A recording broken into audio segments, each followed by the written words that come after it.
엄마 아빠는 둘밖에 없으니까 이렇게 넓은 집이 굳이 필요할까 싶어. 우리는 애들 때문에 오히려 넓은 집이 필요하고 거리도 멀지 않으니까 엄마랑 바꿔서 살면 어떨까 해. 뭐, 집을 바꾸자고. 명의는 일단 그대로 둬도 되고. 식구 많은 사람이 넓은 집 살고 적은 사람이 작은 집 살면 좋잖아. 합리적이고. 합리적? 말도 안 되는 소리 하지 마라. 아니, 이게 뭐가 말도 안 돼? 넓은 집이 필요하면 너희가 돈을 모아서 늘릴 생각을 해야지. 어떻게 부모가 살고 있는 집을 내놓으래? 아니, 내놓으라는 게 아니라 바꾸자는 거지. 그게 말이 되니? 그럼 우리 네 식구는 그 작은 집에서 북적북적 사는 건 엄마 아빠 불쌍하지도 않아? 오늘 이야기의 주인공은 59세 정지숙 씨입니다. 그리고 그녀의 딸과 사위에 관한 이야기이죠. 딸의 너무나도 당당한 요구에 얼이 빠졌습니다. 결혼 전에는 하나밖에 없는 딸을 부족함 없이 키우고 싶어서 물심양면으로 지원했습니다. 그건 정 씨보다 남편이 더했습니다. 딸이라면 껌뻑 죽었죠. 그래서인지 정 씨의 딸은 결혼 후에도 부모 등골을 빼먹는 것에 대한 일말의 죄책감도 없었습니다. 부모와 함께라면 단 한 번도 지갑을 여는 법이 없었는데 공교롭게도 그건 사위도 마찬가지였습니다. 정 씨 부부의 지원으로 시작한 신혼생활이었는데 끝까지 자신들의 노력 없이 부모 덕을 보려는 행동에 질려버렸습니다. 그러다 결국엔 사줬던 집도 좁다며 넓은 정 씨네 집과 바꾸자는 딸과 사위.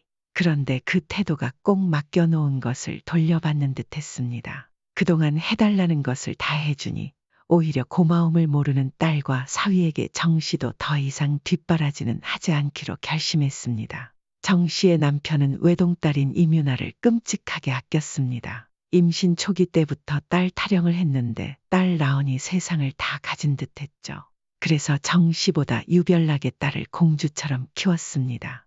딸은 미대를 나와서 유아 미술학원을 차렸습니다. 그리고 딸이 결혼하겠다고 데리고 온 사람은 대기업에 다니는 청년이었고 예비 사위의 직업은 좋았지만 사돈네는 넉넉한 편이 아니었습니다. 딸이 귀띔을 하긴 했지만 사돈도 결혼식 날 노골적으로 이야기했습니다. 저희가 아들 결혼한다고 돈은 못 보태줘도 나중에 부모 부양할 일은 없을 거예요. 아, 그러세요.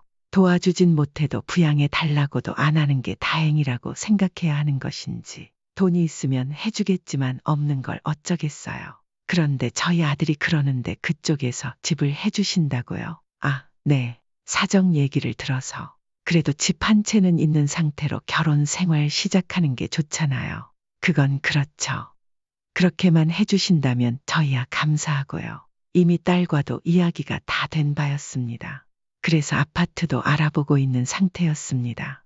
사돈은 결혼식 때 했던 말대로 결혼에 한 푼도 보태지 않았습니다. 정 씨가 딸의 명의로 24평 아파트 한 채를 해주고 비어있는 집의 가구도 꽉 채워 넣어 주었습니다. 장인어른, 장모님, 정말 감사합니다. 제가 잘할게요.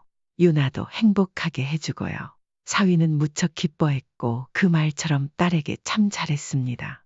그리고 정 씨 부부에게도 무척이나 살가운 사이였습니다. 그래서 딸과 사위에게 해준 지원이 전혀 아깝지가 않았죠. 아빠, 박서방이 골프를 배운다고 하는데 골프채를 뭘 사야 할지 모르겠다네요. 그래? 골프를 치게 된다니. 잘 치게 돼서 아빠랑 같이 치러 다니면 좋겠지. 어느 날 딸이 전화로 남편에게 부탁했습니다. 사위와 함께 골프를 치러 다닐 생각에 남편은 들뜬 것 같았습니다. 딸의 전화를 끊은 남편은 고민에 빠졌죠. 아니, 그래도 골라만 줄 수는 없는 거잖아. 그래서 당신이 사주게. 그래야지. 아이고, 장인의 사위 사랑이 대단하시네요. 유나랑 잘 사는 게 예쁘지 뭐. 농담조로 남편에게 이야기했지만 그건 정 씨도 같은 마음이었습니다. 그래서 딸과 사위를 무척이나 챙겼습니다. 나중에 사위가 또 전화해서 이것저것 물어보길래 골프채를 비롯한 용품들을 선물로 주기도 했습니다. 그러다 보니 사위도 다른 사람들이 장인을 대하는 것보다 훨씬 편하게 대했습니다. 그리고 정 씨 부부가 여행을 간다고 하니 딸이 따라왔습니다. 엄마, 여행 가. 아빠랑 좋겠다. 나도 데리고 가. 가려면 가. 정말? 그럼 임서방 데리고 가도 돼? 임서방이 싫어하지 않을까? 불편해서. 에이, 안 그럴 것 같은데. 내가 한번 물어볼게. 그래, 임서방 좋다고 하면 같이 가. 알았어. 그럼 우리는 몸만 가면 되는 거지. 참나, 그래라. 딸이 결혼하기 전에는 종종 같이 여행도 하고는 했는데 사위도 정씨 부부의 여행에 따라왔습니다. 여행까지 왔는데 코스 요리는 먹어야죠. 근데 진짜 비싸네. 그러긴 하네. 아빠, 우리 이거 먹어도 되지. 그리고 그 경비는 자연스럽게 정씨가 내게 되었습니다. 그러자고 약속한 건 아니었지만 몸만 온다던 딸의 말대로 여행에 가서도 밥 한 끼도 모두 정씨 부부가 샀죠. 그게 좋았는지 그 뒤로도 딸과 사위는 정씨 부부가 어디만 간다고 하면 따라 나섰습니다. 정씨 부부도 전혀 불편하지 않다면 거짓말이겠지만 그래도 딸이 결혼하고 나서도 이렇게 가까이 지낼 수 있다는 사실에 감사하곤 했습니다. 그래서 돈이 얼마 들던지 간에 함께 무언가 한다는 사실이 달가워 여행도 자주 하게 되었죠. 정말 순수하게 딸과 사위를 사랑하는 마음에서 우러나온 행동들이었지만 나오면 애는 혼자 돌볼 생각이야. 아니, 도움이 구해야 할 것 같긴 한데 비싸더라고. 사위가 잘 벌긴 하지만 딸의 수입이 적다 보니 딸은 정 씨에게 돈 걱정을 많이 했습니다.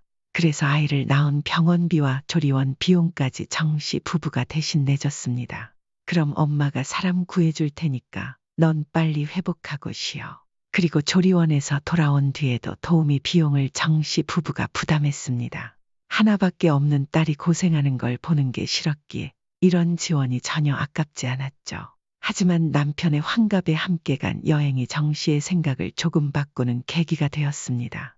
환갑인데 그래도 해외여행 정도는 가야 되지 않을까요? 전에는 사위가 여행 제안을 들으면 고개를 끄덕이곤 했는데 시간이 지날수록 사위가 가장 적극적으로 나섰습니다. 그렇게 넷이서 해외여행을 갔고 여행 마지막 날 정 씨는 딸과 사위의 대화를 우연히 듣게 되었습니다. 환갑인데 선물이라도 드려야 하나? 사위가 말하자 딸이 태연하게 대답했습니다. 엄마 아빠 모시고 여행 다니는데 이것보다 더 큰 효도가 어디 있어. 그런가? 그럼. 그리고 우리 평소에 잘하잖아. 그건 그래. 젊은 사람들이 나이 든 부모님 모시고 여행 다니는 것도 쉬운 게 아니지. 맞아. 그것만으로도 우리 엄마 아빠는 고마워해야지. 둘이 술잔을 기울이며 나누는 대화에 정 씨는 어이가 없었습니다. 대부분의 여행은 딸과 사위가 원해서 시작된 것이었는데 저들은 꼭 마지못해 봉사라도 하고 있다는 듯한 태도를 보였습니다. 우리 부모님도 여기 모시고 오면 좋겠다. 그건 그렇네. 다음엔 어머님, 아버님 모시고 같이 오자. 돈 많이 들 텐데. 에이, 돈 벌어서 어디다 써. 그 말을 듣는 순간 정 씨는 황당한 기분이 들었습니다. 함께 여러 번 여행을 다녔지만 딸이나 사위 누구도 지갑을 꺼낸 적이 없었습니다. 그런데 사돈네를 모시고 다닐 생각에는 자기들 돈을 쓸 작정이라니. 특히 돈 벌어서 어디다 쓰냐. 는 말은 정 씨의 마음을 가장 크게 상하게 했습니다. 정 씨 부부도 재벌은 아니었고 둘이서 소소하게 다니던 여행이 딸과 사위와 함께 하면서부터는 비용이 서너 배로 늘어났습니다. 처음엔 딸과 사위가 함께하는 시간이 소중하다고 생각했지만 그날딸의 대화를 들으며 생각이 달라졌습니다. 누가 누구를 모시고 다니는 건지 알 수가 없었습니다. 이번 환갑 여행만 해도 모든 비용을 정 씨 부부가 부담했는데 말이죠. 아무리 사돈네가 형편이 어렵다고 해도 억울한 마음이 드는 건 어쩔 수 없었습니다. 어째서 같은 부모인데 한쪽은 이렇게 퍼주면서도 생색을 내야 하고 다른 쪽은 자기들 돈으로 효도하려는 계획을 세우는 걸까? 굳이 딸에게 이런 마음을 드러내진 않았지만 정 씨의 속은 몹시 서운했습니다. 그래서 그날 이후로 딸 부부와의 여행이나 식사 같은 만남을 조금씩 줄이기 시작했습니다. 엄마, 애들 좀 봐줄 수 있어? 다다음 주에 임서방이 결혼 기념일이라 둘만 놀러 좀 다녀오려는데 주말에 엄마 아빠 그때 여행 가기로 했어. 뭐야. 그러면 차라리 같이 가. 아니야. 엄마 아빠도 오붓하게 둘만의 시간 좀 보낼게. 뭐야.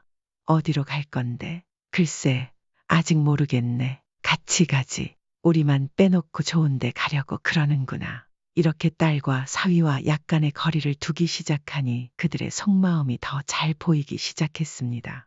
결혼한 지 몇 년 지나고 아이도 낳으며 딸과 사위는 점점 정씨 부부에게 더 많은 것을 기대하고 요구했습니다.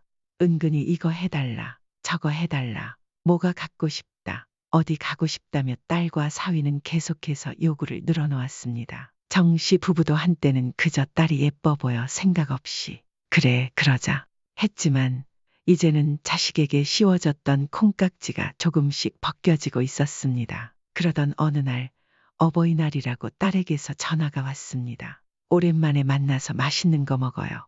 엄마, 나는 그냥 집에서 둘이 먹었으면 좋겠는데. 에이, 그래도 애들이 어버이날이라고 온다는데요. 오지 말라 그래. 오랜만에 손주들도 보고 좋지 뭐. 남편은 정 씨의 말을 듣고 딸 내외와 거리를 두려 했지만 그래도 딸 바보의 마음은 어디 가지 않았습니다. 그렇게 딸네 가족과 식당에서 만나긴 했지만 정 씨는 어쩐지 유쾌하지 못한 기분이 들었습니다. 식사 중 사위가 은근슬쩍 말했습니다. 애가 둘이라 차가 작긴 작네요. 짐만 좀 넣어도 꽉 차요. 아, 그래? 보통 큰 차 아닌가? 경차도 아니잖아. 요즘은 다들 카니발 같은 차 타고 다니던데요. 천장 높은 거요. 아, 본 적은 있네. 그럼 사면 되잖아. 가격이 좀 있더라고요. 그렇게 둘은 계속 큰 차 이야기를 이어갔습니다. 남편이 사면 되지 하고 말하자 사위는 고개를 저었습니다. 에이, 이 집도 좁아서 넓혀야 하는데 차를 새로 사면 다달이 나가는 돈이 크죠. 젊은 사람들 대부분 집 대출이자 내느라 힘들어하는데 정 씨는 듣고만 있었습니다. 딸내는 이미 갖춰놓고 시작했으면서 저런 소리를 하다니. 사위와 딸은 마치 그 차를 사달라는 듯한 뉘앙스를 풍겼지만 정 씨는 모른 척했습니다. 사고 싶으면 사. 그러자 딸과 사위는 어쩐지 실망스러운 표정을 지었습니다. 사위는 고기를 뒤적이며 혼잣말처럼 중얼댔습니다. 누가 사주면 딱 좋겠네. 사위의 말에 딸이 거들었습니다. 지난번에 들으니까 사돈 내는 딸에게 안마의자도 사줬다던데. 정 씨 부부는 딸 부부에게 ATM 기계처럼 대접받고 있다는 기분이 들었습니다. 그간의 상황이 쌓이며 정 씨는 딸과 사위에게 정이 떨어지고 있었습니다. 딸은 남편을 간절히 바라봤지만 이번만큼은 남편도 딸을 외면했습니다. 남편은 정 씨가 왜 딸 부부와 여행을 가지 않으려 하는지 알고 있었기 때문이었죠. 식사가 끝나자 딸과 사위는 언제나처럼 먼저 자리에서 일어나 버렸습니다. 계산서는 늘 그렇듯 정 씨 부부 몫이었습니다. 정 씨는 계산서를 들고 한숨을 내쉬었습니다. 어버이날이라 밥 먹자고 왔으면 너희가 계산해야지. 아, 당황한 딸은 잠시 말을 잇지 못했습니다. 그러자 사위가 민망한 웃음을 지으며 계산서를 받아들었습니다. 아, 제가 깜빡했네요. 저희가 낼게요. 27만 원이나 나온 소고기 식사. 사위는 계산을 하면서도 아쉬운 듯한 표정을 감추지 못했고 딸은 눈살을 찌푸렸습니다. 사고 싶던 차도 못 사고 결국 밥값까지 계산하게 되니 서운한 기색이 역력했습니다. 그동안 정 씨 부부가 베풀었던 모든 것이 딸과 사위에게는 당연한 것으로 여겨졌던 것일까요? 그리고 약 한 달 뒤 딸이 정 씨를 찾아오면서 정 씨는 그걸 더 깊이 깨닫게 되었습니다. 왜 그러는데? 무슨 일 있어? 남편이 걱정스러운 표정으로 물었지만 정 씨는 뭔가 불길한 느낌이 들었습니다. 딸이 결혼할 때 사준 24평 아파트 이야기를 꺼냈기 때문입니다. 지난번에도 집에 관한 이야기를 흘렸던 터라 이번에도 혹시 집을 사달라는 건 아닐까 싶어 조마조마했죠. 그런데 딸이 더 황당한 말을 꺼냈습니다. 근데 엄마 아빠 집은 넓잖아. 정 씨 부부의 집은 39평으로 딸의 집에 비하면 확실히 넓은 편이었습니다. 그래서 내가 생각을 좀 해봤는데 말이야. 엄마 아빠는 둘밖에 없으니까 이렇게 넓은 집이 굳이 필요할까 싶어. 우리는 애들도 있고 오히려 넓은 집이 필요하잖아. 거리도 멀지 않으니까 엄마랑 바꿔서 살면 어떨까 해서. 뭐? 남편은 딸의 말에 황당함을 숨기지 못했습니다. 집을 바꾸자고. 뭐? 명의는 일단 그대로 둬도 되고 식구 많은 사람이 넓은 집에 살고 적은 사람이 작은 집에 사는 게 합리적이잖아. 딸은 대수롭지 않게 말을 이어갔지만 남편은 화가 난 표정으로 입을 열었습니다. 합리적? 그건 내 혼자만의 생각이냐? 아니면 임서방하고 같이 상의한 거냐? 아니, 내 생각이야. 엄마 아빠가 오케이 하면 임서방한테 얘기하려고 했지. 하지만 정 씨는 이게 딸 혼자만의 생각이 아닐 거라고 느꼈습니다. 말도 안 되는 소리 하지 마라. 아니, 뭐가 말이 안 돼? 넓은 집이 필요하면 돈을 모아서 늘릴 생각을 해야지. 어떻게 부모가 살고 있는 집을 내놓으래. 내놓으라는 게 아니라 바꾸자는 거지. 그게 말이 돼? 정 씨와 남편 모두 딸의 제안을 고려할 여지조차 없다는 듯 딱 잘라 말했습니다. 그러자 딸은 도리어 서운하다는 표정을 지었습니다.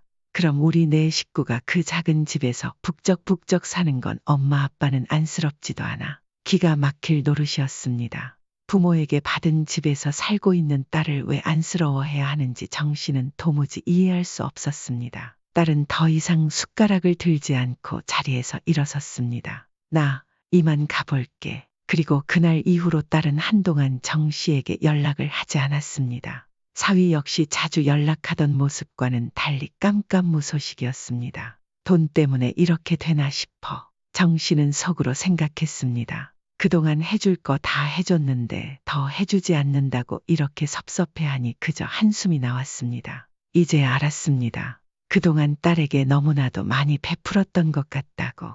집을 바꾸자는 제안을 거절하고 나서 딸도 찾아오지 않았고 정 씨 부부도 굳이 딸에게 먼저 연락하지 않았습니다. 그런 제안을 했다는 것만으로도 딸에게 실망을 많이 한 상태였기 때문이죠. 그건 남편도 마찬가지였습니다. 그만큼 해줬으면 이제는 자기들 힘으로 성공할 생각을 해야지. 젊은 것들이 모든 걸 공짜로 얻을 생각만 하고. 그렇게 딸밖에 모르던 남편도 이제는 딸과 사위에게 질려버린 듯 했습니다. 하지만 정 씨도 남편도 이게 다 자신들이 부족함 없이 퍼줬기 때문이라는 걸 알고 있었습니다. 딸 부부와 멀어진 채로 지내면서도 마음은 편하지 않았습니다. 이대로 지내는 게 맞나 싶어. 이대로 지내면 어때서? 그래도 하나밖에 없는 딸인데 이렇게 등지고 평생 살 수는 없잖아. 우리가 등졌어? 집 안 바꿔준다고 지들이 먼저 연락 끄는 거잖아. 정말 심하네. 남편은 딸을 그토록 예뻐했던 만큼 배신감도 정 씨보다 더 큰 듯했습니다. 하지만 정 씨는 이보다 더 나빠질 건 없을 거라며 딸에게 한번 연락해 보자고 마음먹었습니다. 연락해서 뭐하게. 그냥 터놓고 얘기나 해보자고. 이대로 안 볼 것도 아니잖아. 결국엔 대화로 해결해야 할 문제잖아. 남편은 탐탁지 않은 표정이었지만 정 씨는 용기를 내기로 했습니다. 그런데 그러던 찰나에 딸에게서 먼저 연락이 왔습니다. 그때는 너무 서운해서 그리고 나도 생각할 시간이 조금 필요했어. 엄마 아빠가 그렇게 반대할 줄은 몰라서 좀 당황했어. 딸의 전화 너머 목소리는 한결 차분해져 있었습니다. 그래서 엄마 설득하려고 그건 아니고 그냥 얘기 좀 하자고. 내가 내일 갈게. 아니야. 엄마가 너희 집으로 갈게. 남편의 심기가 불편한 게 느껴졌기에 정 씨는 우선 딸과 둘이 얘기하는 게 좋을 것 같았습니다. 딸과 다음 날 만나기로 하고 전화를 끊었죠. 남편은 혀를 차긴 했지만 정 씨를 말리진 않았습니다. 다음 날 정 씨는 딸의 집으로 향했습니다. 그런데 무슨 운명의 장난인지 엘리베이터를 기다리다 사돈을 마주치고 말았습니다. 얼핏 봐서는 처음엔 사돈인 줄도 몰랐습니다. 아, 사돈 아니세요? 만난 적이 몇 번 없었던 터라 바로 알아보지도 못했죠. 아, 여긴 어쩐 일이세요? 저는 유나랑 만나기로 해서요. 아이고, 제가 연락도 없이 와가지고 아무래도 나를 잘못 잡았네요. 이만 돌아가야 하나. 오셨는데 같이 올라가시죠. 그럴까요? 이거 금방 전해주고 갈게요. 사돈이 반찬통을 들어보이며 말했습니다. 정 씨는 고개를 끄덕였고 두 사람 사이엔 잠시 어색한 침묵이 흘렀습니다. 엘리베이터는 한참을 25층에서 멈춰 있었습니다. 그러다 사돈이 침묵을 깨며 입을 열었습니다. 저희 남편이 허리를 다쳤거든요. 뭐 일이 좀 있어서요. 아무튼 저희 집이 엘리베이터가 없는 건물이라 이게 계단을 오르내리는 게 쉽지가 않아요. 그래서 남편도 고생이고 저도 고생이고 또 도와주러 오는 우리 아들 며느리도 고생이고. 사돈의 이야기는 묘하게 빙빙 돌았고 정 씨는 뭘 말하고 싶은 건지 짐작이 가지 않았습니다. 그러다 보니까 우리 아들 며느리가 합가 얘기를 꺼냈는데요. 이게 또 집을 팔아서 큰 집으로 이사가면 저희가 수중에 돈이 없게 되잖아요. 네, 그런데요. 사돈네는 넓은 집에서 사시잖아요. 어차피 유나가 외동딸이고 하니까 좀 바꿔서 산다고 나쁜 건 아니지 않나요? 정 씨는 기가 막혀 입을 열지 못했습니다. 그때 엘리베이터가 도착했고 두 사람은 함께 올라탔습니다. 사돈은 말을 이어갔습니다. 아니, 애들 얘기 들어보니까 명의도 그대로 두고 그냥 사는 것만 바꾸자는 거라던데. 그러면 뭐 문제될 것도 없잖아요. 이삿짐 비용만 드는 거니까. 그게 좋은 게 좋은 거라니요. 사돈도 달리 생각해 보세요. 어차피 물려줄 집인데 뭐. 정 씨는 한숨을 내쉬며 말했습니다. 사돈, 그 말씀이 결국 애들이랑 합가하자는 거잖아요. 말하자면 그렇죠. 집을 바꾸고 말고는 딸하고 우리 문제이고요. 학과는 상관없지만 이러는 건 경우가 아닌 것 같네요. 애들 얘기 들어보면 그게 다 맞는 말 같던데요. 사돈이 좀 욕심을 버리시면 어때요? 어쨌거나 그 얘기 하러 오신 거면 저는 안 들어가고 돌아가 볼게요. 이거 좀 전해주세요. 사돈은 반찬통을 정 씨에게 떠안기고는 엘리베이터에서 내리지 않고 그대로 돌아가 버렸습니다. 정 씨는 뺨이라도 한 대 맞은 것 같은 기분이 들었습니다. 전혀 상관도 없는 사돈이 자신의 집을 두고 이래라 저래라 하니 어이가 없었죠. 얼떨떨한 기분으로 딸의 집 초인종을 누르자 문이 열렸습니다. 올라오다가 너희 시어머니 만났다. 어머님을요. 딸은 몰랐는지 눈을 크게 뜨며 놀랐습니다. 안으로 들어간 정 씨는 소파에 앉지도 않은 채 본론을 꺼냈습니다. 집 바꿔서 시부모 모시고 살려고 그랬니? 딸은 눈에 띄게 당황하며 말했습니다. 어머님이 그런 말씀을 하셨어. 왜? 아니니? 아닌 건 아닌데 그렇게 말하면 조금 이상하고 그냥 집을 좀 넓혔으면 해서 얘기한 거야. 마침 시부모님도 몸이 안 좋아지셔서 어쩌다 합가 얘기가 나온 거야. 그거나 마찬가지 아니야. 마찬가지 아니지. 순서가 다르잖아. 그런데 사돈이 웬만하면 바꾸라는 식으로 말하더라. 그건 어머님이 우리 생각하셔서 하신 말씀일 거야. 웬만하면 바꾸는 게 좋은 게 맞긴 맞잖아. 결국 대화는 제자리 걸음이었습니다. 어차피 나는 외동딸이잖아. 엄마 아빠 집을 팔지 않는 이상엔 결국 내 거 되는 건데 그 전에 바꾸면 안 돼. 둘밖에 없는데 꼭 큰 집에서 살아야 해. 어쩐지 사돈과 비슷한 말을 반복하는 딸을 보니 정 씨는 가슴이 답답해졌습니다. 죽으면 다 내 거니까 지금 내놔라. 이거야. 주면 뭐해? 지금 좀 도와줘야 잘 먹고 잘 살지. 여태까지 엄마 아빠가 도와준 건 아무것도 아니야.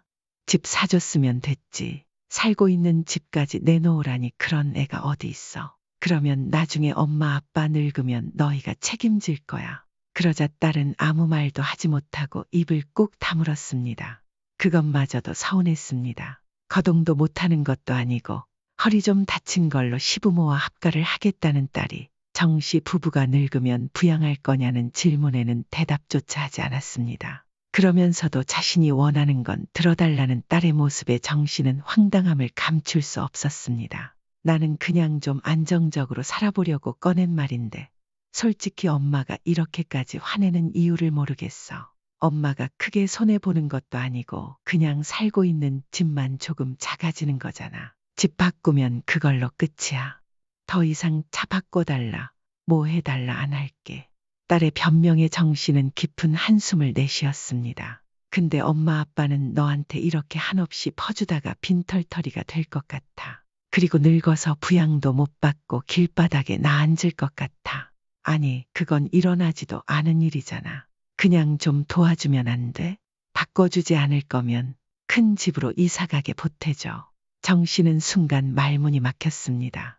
딸은 계속해서 자신이 받을 지원이 부족하다고 생각하는 듯 했습니다. 그 정도로 지원해줬는데 지금까지 집을 조금도 못 넓힌 게 자랑이니? 그만큼 해줬으면 됐잖아. 엄마 아빠가 해준 거 고마운 줄이나 알아.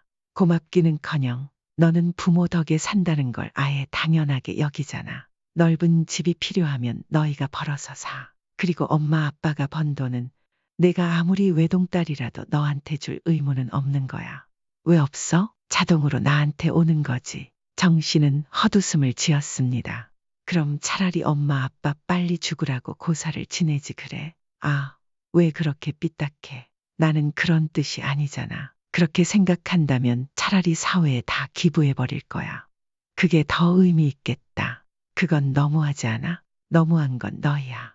더 이상은 엄마 아빠한테 어떤 지원도 바라지 마. 아니면 전처럼 연락도 하지 마. 정 씨는 억울한 표정의 딸을 뒤로하고 자리에서 일어났습니다. 집으로 돌아오는 길, 정 씨의 마음은 복잡했습니다. 딸이 이렇게 염치 없는 사람이 된 것은 결국 자신들의 잘못이라는 생각이 들었기 때문입니다. 어릴 적부터 뭐든지 해주고 원하는 걸 다 들어주다 보니 딸은 선을 모르고 컸습니다. 사위 역시 이 상황을 당연시하는 듯했고 처가를 만만하게 보는 듯했습니다. 부모를 더 좋은 집에 살게 해주는 자식들도 있다는데 왜 우리 딸은 부모를 등쳐 골수까지 빼먹으려는 걸까? 정 씨는 마음을 다잡으며 집으로 돌아갔습니다. 남편에게 상황을 이야기하자 남편은 더욱 화가 난 듯했습니다. 이미 준 집도 뺏어오고 싶은데 지금 겨우 참고 있는 거야. 그 집은 마지막 선물이라고 생각했는데 말이야. 남편의 말에 정 씨는 고개를 끄덕였습니다. 두 사람은 결혼한 자식에게 더 이상 어떤 뒷바라지도 하지 않기로 결심했습니다. 며칠 뒤 딸은 부모님께 용서를 구하려고 찾아왔습니다. 우리가 생각이 짧았던 것 같아. 별거 아니라고 생각했는데 너무 죄송해요. 하지만 정 씨 부부는 단호했습니다. 생각이 짧았든 길었든 중요하지 않아. 이번 기회에 너희가 우리를 어떻게 생각하는지 충분히 알게 됐다. 더 이상은 기대하지 마. 딸은 초조한 표정을 감추지 못했습니다. 부모와의 연을 끊는다면 자신이 잃는 것이 크다는 걸 깨달았기 때문이었습니다. 하지만 정 씨는 이미 마음을 굳혔습니다. 딸의 모든 전화와 방문을 거절하며 남편과 둘만의 삶을 꾸리기 시작했습니다. 유나한테 퍼부었던 돈이면 우리 둘이 1년 내내 여행 다녀도 남아돌겠어. 맞아. 그러니까 이제 신경 끄고 우리끼리 재미있게 살자고. 정 씨는 남편의 말에 고개를 끄덕였습니다. 머릿속에서 딸과 사위의 얼굴을 지우며 그동안 쏟았던 에너지를 이제 자신들을 위해 쓰기로 했습니다.